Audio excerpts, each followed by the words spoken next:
Class number 7 on golden doves and silver dots. Um, it's page in the introduction, Roman numeral 13, page Roman numeral 13. Um, Now, I have to say that I'm not going to fully explain every word and every concept because the book itself will elaborate on some of these concepts and will elaborate on some of these words. But let's go through it, and I will give a superficial approach to some of these words and concepts, okay? So, starting on the paragraph at the top of the page, modern linguistics directly contributed to the formation of contemporary literary theory. Let me explain a little about that. Um, the notion of linguistics, I think it was Augustine. Okay, Augustine uh, says that so when he was a baby, his parents would be looking, for example, at a chair, and they would say the word chair, and they would point to the chair. And eventually, as a baby, he understood that pronouncing the sound chair is actually referring to that chair, to that physical chair, right? And this is how he learned language. And similarly, there would be a cake on the table, so he would hear his parents say cake, and they would point to the cake.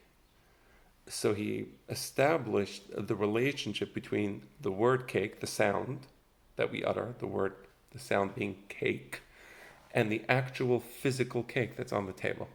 So that's the approach to linguistics that was prevalent for many, many centuries.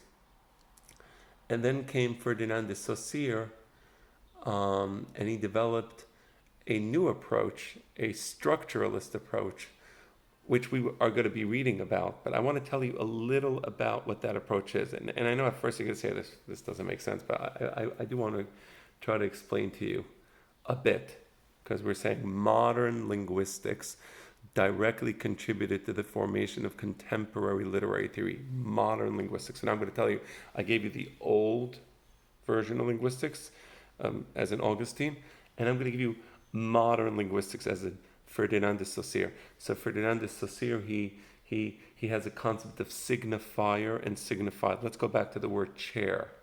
So the word chair is a sound, right? It's a signifier.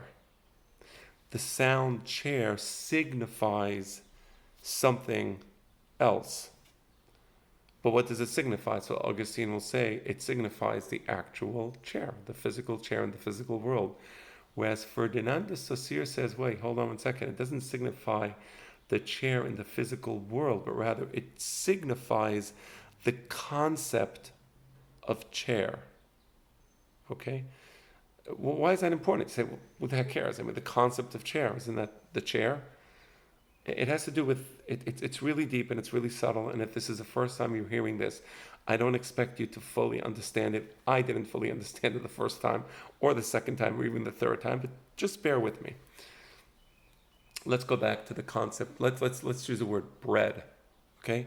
So you have the sound bread, right? That's a signifier. And then you have not the physical bread, as Augustine would say, you have the concept of bread. So it's a conceptual notion, bread. Why is that important? Because this is a structuralist approach to the world. What it's saying is, when you say the word bread, you say, I want bread. Are you referring to that specific bread? Are you referring to pita, with that round shaped thing? Are you referring to those long, elongated things? Are you referring perhaps to cake? Are you referring to biscuits? Right? So if you're referring to the outside world, it becomes a little confusing. What does the word bread mean in the outside world?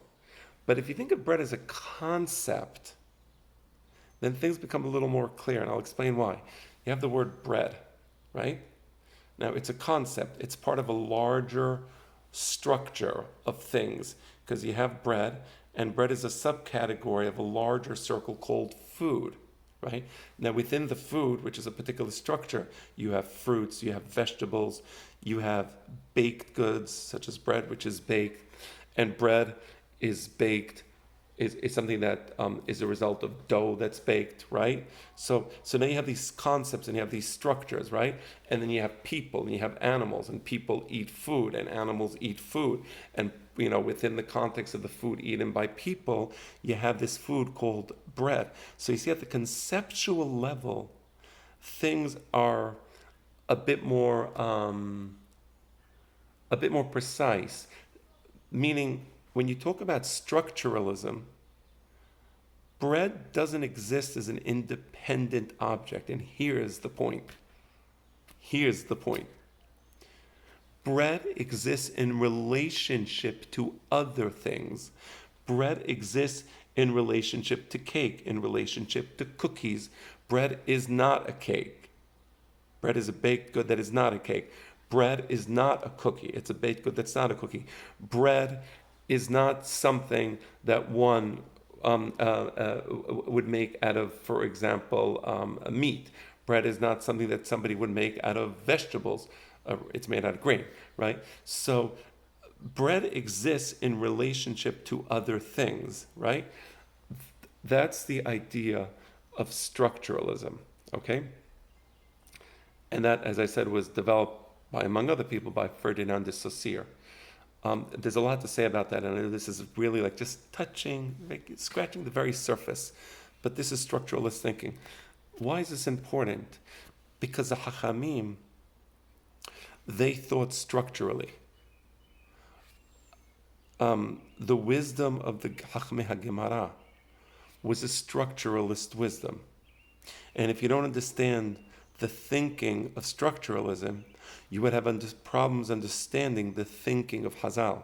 That's why I'm spending the time on this. This is why my father, in his book Golden Doves, discusses structuralism. Now, what does this have to do with literary theory? Again, modern critical theory is how to analyze the text, my mistake, wrong paragraph.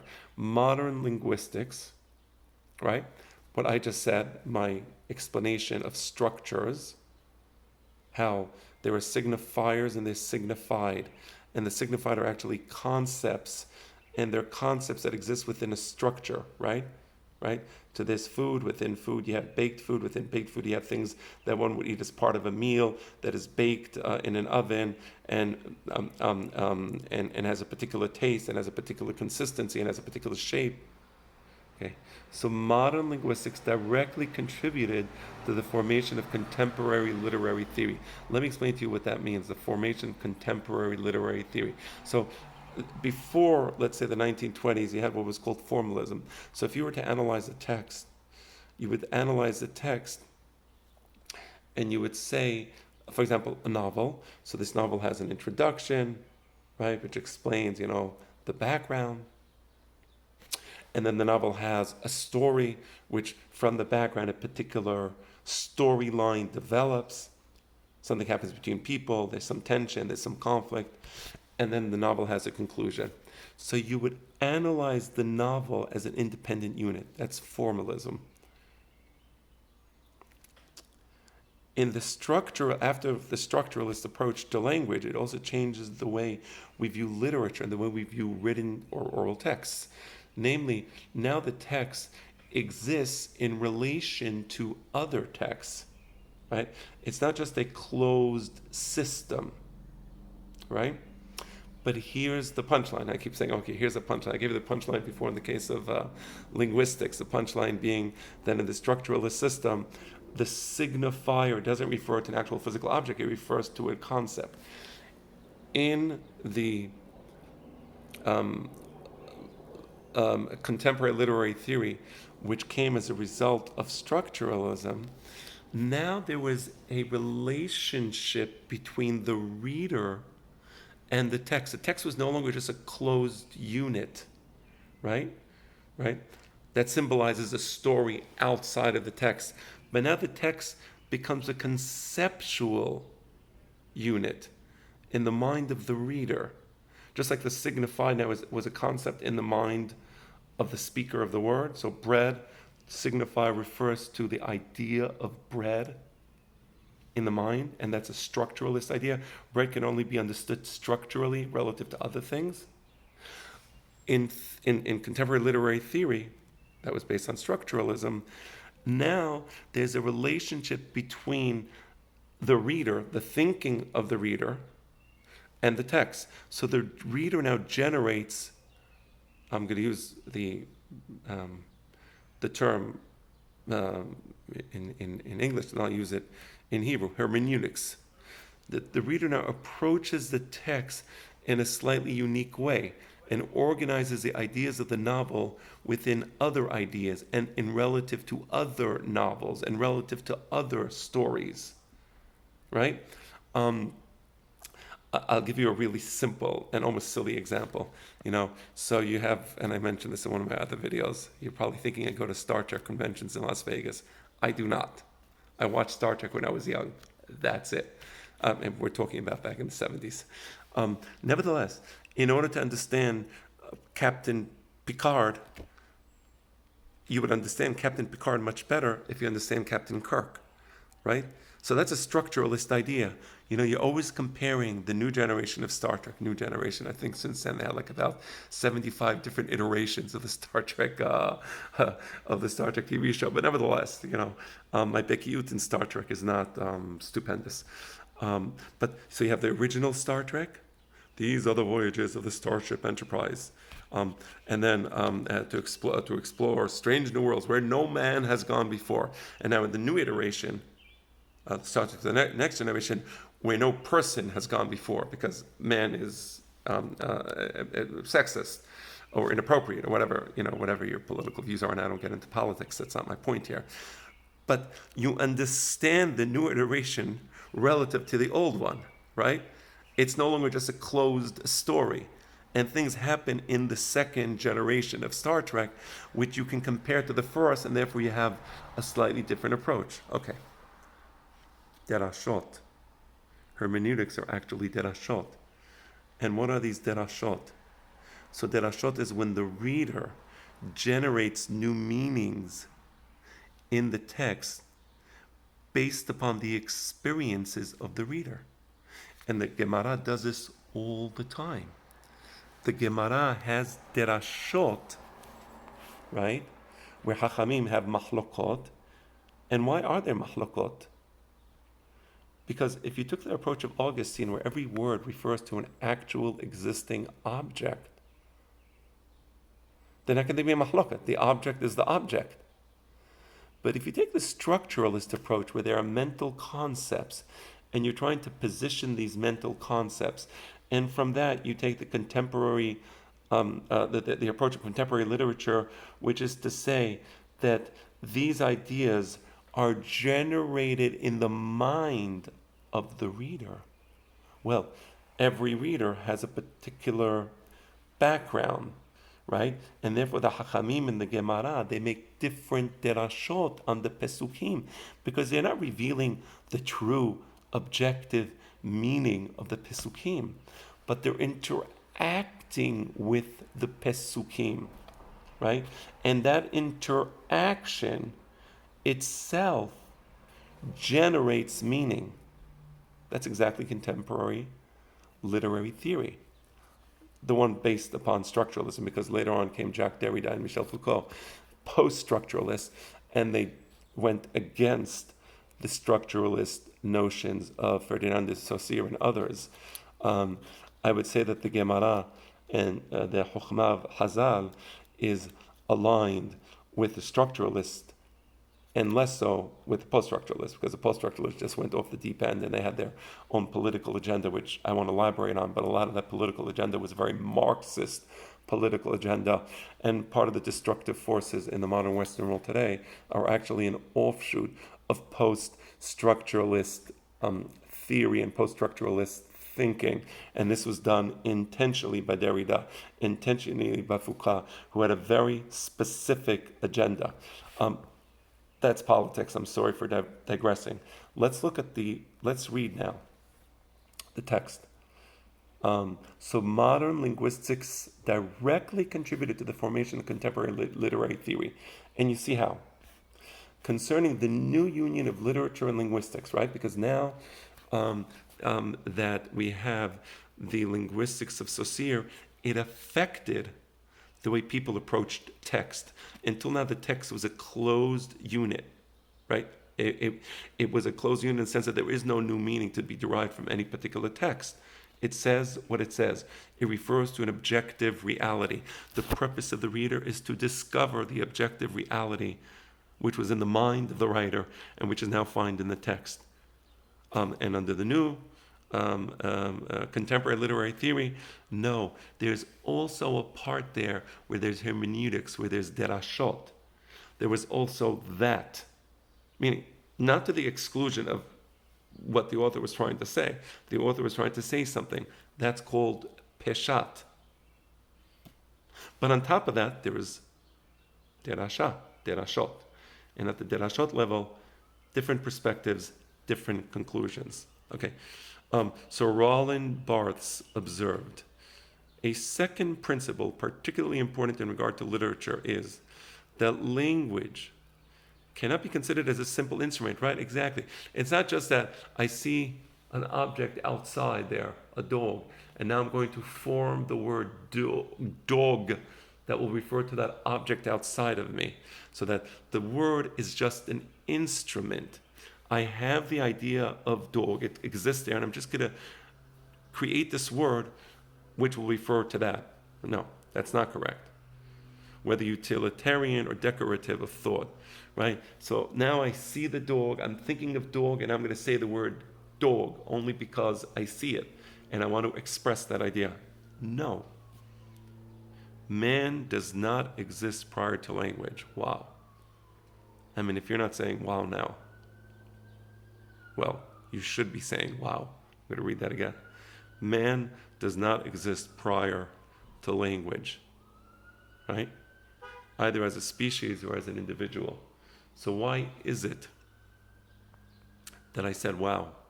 Because when the Torah says, Vahi ha'adam lenefesh haya, what was the essence of the life of Adam? And it says, leruach memalela.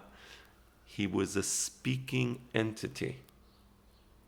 He spoke. There is no man without speech. Speech is at the very essence of man's mental faculty. So it's not like there was man and no speech, no language, no linguistic faculty, and he's looking at the world around him, and now he begins to create these words because he wants to refer to this world. So he creates these tools called words. Tools called words to express that which he sees. So says Roland Barthes, we never find a state where a man is separated from language, which he then creates in order to express what is taking place within him. You see, what came first, the chicken or the egg? Everybody says, well, yeah, first man had, these ideas and these thoughts, and then he created the words to express those ideas and those thoughts. Wrong. It is language which teaches the definition of man, not the reverse. Or if I had to summarize it another way, it is because man has a linguistic faculty that he can think properly and see that which he sees. If he didn't have a linguistic faculty, he wouldn't see the dog as a dog, and he wouldn't see the lion as a lion, and he wouldn't see the bird as a bird. It's because he has the ruach memalela, that he has the ability to observe the world, structuralize the world, categorize those structures, and express words, and express even new words, because he has those linguistic structure within his mind. He is a speaking being. There may be details that everybody needs to fill in. So you're always learning new words, but that's because you have the linguistic faculty in your mind already. You have that linguistic faculty. Your mind is structured in accordance with the linguistic faculty, and that affects the way you see the world. And therefore, when you see the world, if you see something new in the world, okay, you'll have a word for that new object. But you wouldn't have seen that new object but for the fact that you have this structuralist formatting, linguistic structure formatting in your brain, which allows you to categorize. And that's an important point. I want to continue. Modern critical theory has disclosed, let me say this. Modern critical theory has disclosed the polysemic structures inherent in literary text. As I said, because now the text doesn't exist as a closed work, which if you open up the work and you look inside, you will discover the mind of the author, and that refers to an objective reality. Rather, now there is an interaction between the reader and the text. So there is a peshat world. Perhaps there was a peshat, and there is, every text has a, let's call it a peshat. I'm talking now about Jewish thinking, because in kol hakavod to the structuralists, we can also, Am Yisrael, Am Nabon V'Chacham, we can add our wisdom to it. There is a peshat level to the text, right? But there is also the derash level on top of that, right? And therefore, every text has a polysemic structure, multiple meanings, right? And the possibility of multiple readings and interpretations, right? As the Chachamim do over and over and over again in the various midrashim, from Midrash Rabbah to Midrash Tanhuma, from the Sifra to the Sifre. It's filled with polysemic structures. It's filled with multiple meanings of words, right? As has been said, in the field of scientific observation, there is no such thing as an immaculate perception, right? So when you perceive the words in a text, it's not like, here, this is what it means, and there is no other meaning but that meaning. Because when you observe the world, there's always an interaction between the person observing the world and the world that's being observed. You put a thermometer in a cup of water to measure the temperature of the water. The thermometer will affect the temperature of the water. You send an infrared ray to somebody to measure his temperature. That will affect that which is being observed. Maybe very minimal, but certainly at the atomic level, it affects that which is being observed. So there's always an interaction between the observed and the observer. So there's no immaculate perception. This is clear in science, but it's also so in literature, right? So when Am Yisrael reads the Torah, that's why en bet midrash asher en b'chidush. Why? Why should they? Why? Once I disclose the meaning of the text, there shouldn't be no more chidushim, right? If I read the pasuk and I know what the pasuk means, it's over. I disclose the meaning of the pasuk. No, that's incorrect, right? And bet midrash beli chidush, precisely because of that.